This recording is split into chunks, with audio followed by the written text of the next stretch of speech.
Yun, pag-usapan natin ngayon yung rear disc brake, no? So, ito dati, nakuha ko to, parang sabi ko parang nagla-lock up siya, no? Kala ko madumi lang. So, siyempre ginagawa natin bleeding, no?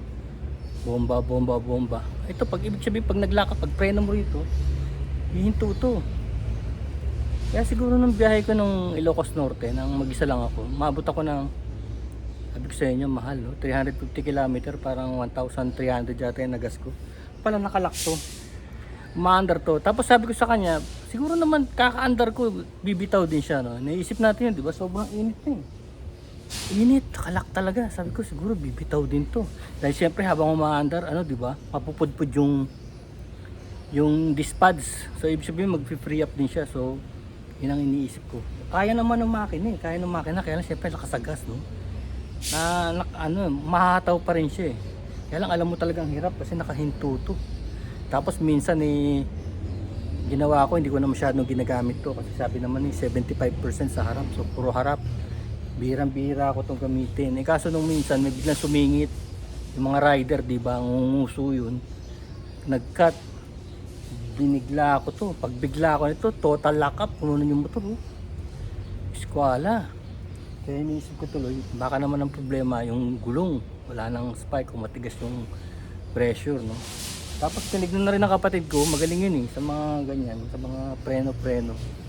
So nilinis niya dito. Iniisip namin dito lagi kasi di ba dito yung ano, dito yung madaling ma-expose sa dumi.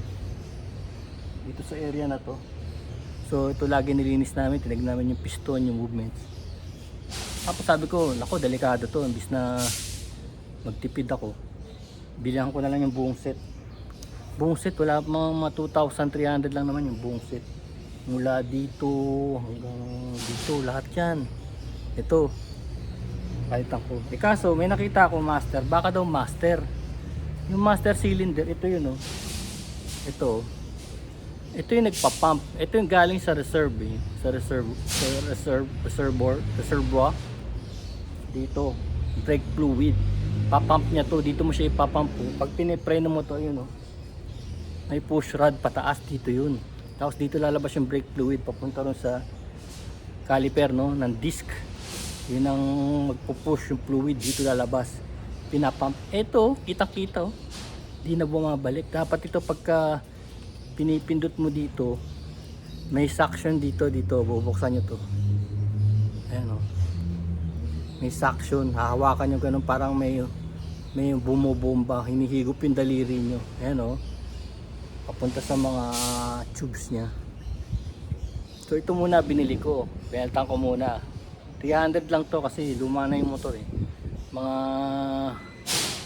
Kawasaki nagawa ng Bajaj, mura lang ang mga pyesa niyan eh kasi galing India, di ba?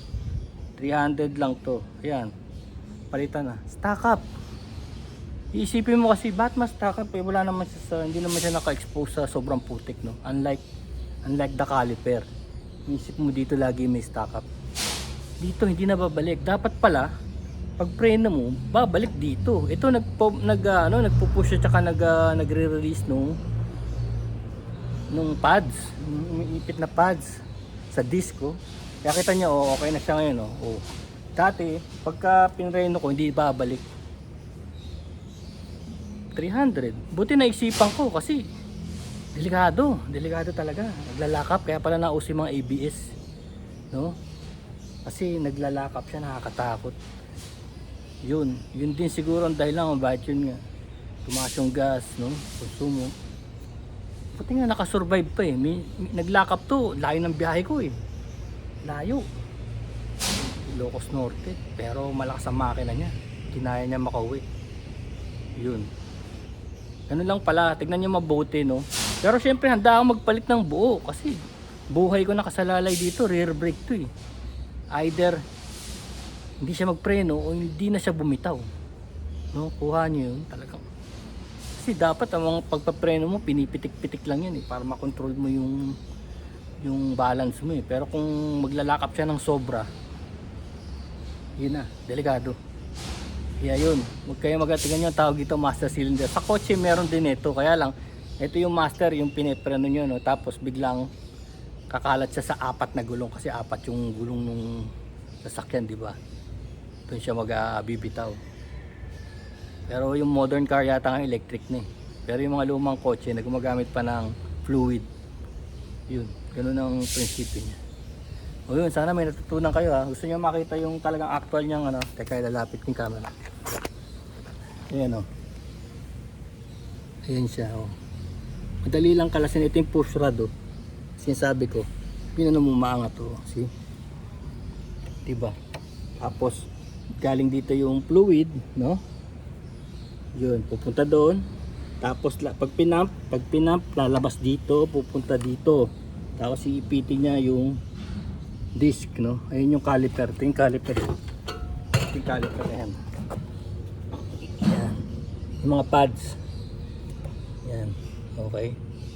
Pag nagbe-bleed kayo dito, bleeding naman pag may hangin sa system, papump nyo, tapos dito lalabas yung sobra. Ayan, kitang-kita na rito yung mechanism. Diba? Kita-kita na yun. Push rod and everything. See? Nagre-release. Alright. That's it. Sana may natutunan kayo. Peace.